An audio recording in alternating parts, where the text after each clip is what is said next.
Je m'appelle Nicolas, je vis en Suisse, dans le canton du Valais. Je témoigne pour la maladie d'Huntington. C'est une personne qui peut pas coordonner ses mouvements et tout, mais psychologiquement pour eux, c'est une déchéance physique, morale. Mais pour les gens qui sont accompagnants, c'est très dur aussi.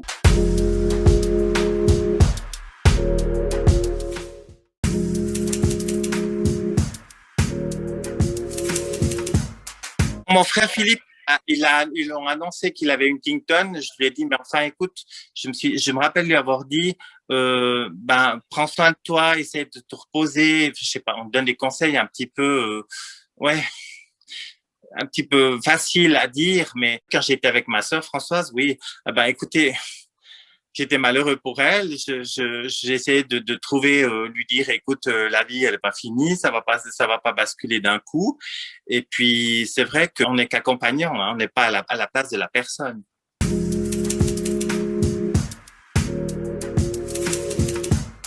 Il faut vraiment essayer de prendre sur soi et prendre du recul, parce que en plus, si on montre qu'on a une gêne, alors pour la personne concernée qui est avec nous, alors ça, franchement, j'ose imaginer que c'est vraiment pas simple. Mais moi, je pense qu'il faut vraiment, ouais, je pense que c'est une chose qui vient petit à petit. Ma foi, malheureusement, c'est un apprentissage qu'on fait avec les gens qui sont malades, et puis qu'on apprend entre guillemets aussi à accepter qu'ils sont comme ça, et puis que ma foi, on porte plus aucun jugement. Mais personnellement, ça m'a appris. C'est vrai que maintenant, dès que je vois une personne un petit peu avec un comportement un peu bizarre ou un peu étrange, j'en ai pas des déductions tout de suite. J'essaie de me dire, est-ce qu'il y a un problème? Est-ce qu'elle souffre de quelque chose? Ça remet tout en question, hein.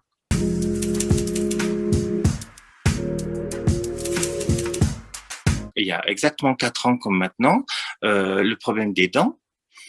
Mon frère, il l'hospitalisait, il lui faisait une narcose complète où il lui nettoyait, il lui faisait tout un nettoyage de dentaire, parce que c'était pas possible de lui brosser les dents tous les jours correctement, vu ses gestes incontrôlés et tout ça.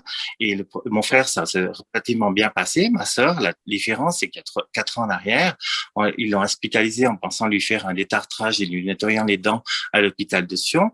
Et ils l'ont amené déjà très tôt le matin, ils l'ont hospitalisé. Quand le médecin l'a endormi et ils ont ouvert la bouche, tout était foutu. Ils lui ont enlevé 32 dents. Imaginez une Huntington avancée avec une narcose. Elle était complètement désécurisée, il y a du sang partout.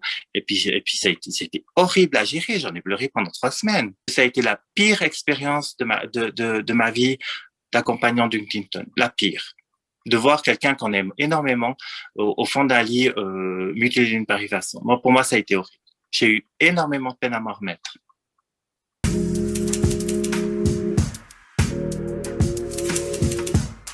Je me souviens maintenant quand ma maman est décédée en 2007, en décembre 2007, ma sœur Françoise allait tout le temps la voir tous les jours. Et c'est vrai qu'elle avait fait quand même presque 6 ans d'EHPAD.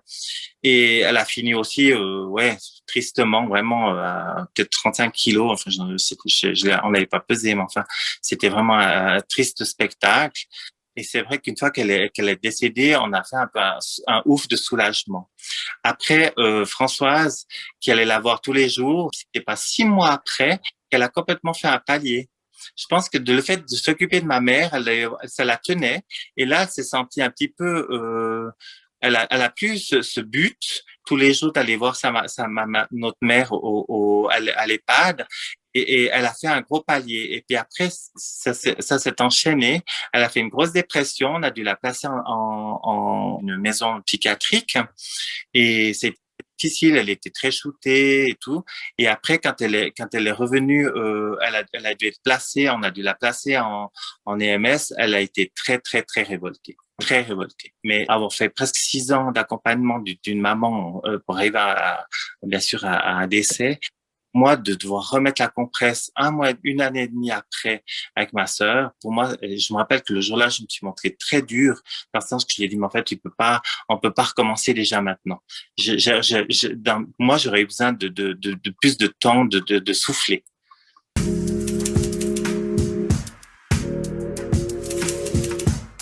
tout le monde n'est pas blindé. Et puis, ma foi, quelque part, s'il y a eu une réaction qu'il avait besoin de prendre le large, et quelque part, il faut aussi comprendre que j'ai essayé de prendre plus de recul possible.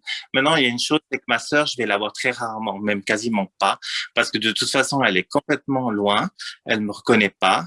Enfin, elle manifeste plus rien du tout. Je crois que un bibelot ou moi, c'est pareil. J'ai des nouvelles d'elle quotidiennement, hein, parce que je suis en étroite avec l'infirmière chef. Je sais exactement ce qui se passe. Mais non, non, culpabilité, non, j'ai pas eu.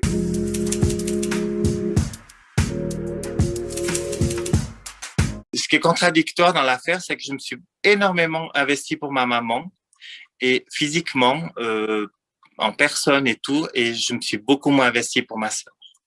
Parce que la seule différence, c'est que j'ai plus d'attache avec ma sœur qu'avec ma mère. Donc, dès que je vais voir ma sœur, les tripes ramassent.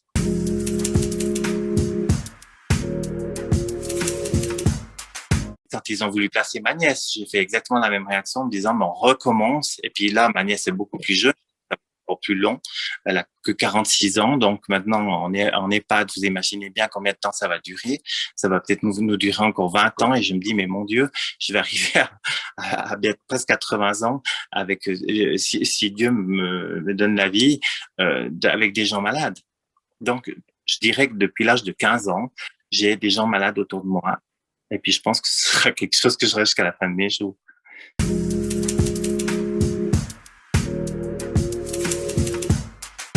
Il y a 30 ans en arrière, c'était moindre.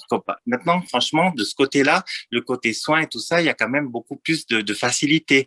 Maintenant, pour autant que la maladie n'est pas simple à vivre, je l'ai pas. Je vis en parallèle de ces gens malades, mais je pense que maintenant, on a quand même plus d'écoute, on a quand même plus de facilité à déjà exprimer.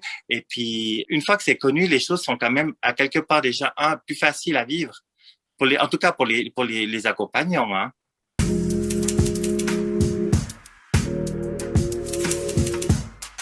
On a la chance d'avoir la santé et la vie, de pouvoir avancer. On va quand même pas les gâcher ça.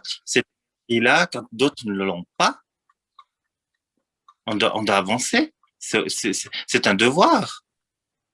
Enfin, moi, je vois ça comme ça, hein. Ça, c'est personnel, hein. Mais moi, personnellement, actuellement, je te dis, ma sœur, mon frère, ma nièce, j'y pense tout le temps. Je me réveille, je m'endors pas le soir sans penser à eux, je me réveille pas le matin sans penser à eux.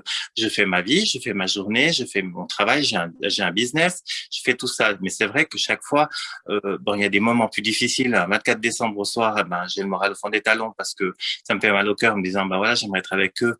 Et puis, vous voyez, mais je me permets pas de baisser les bras. Il faut avancer.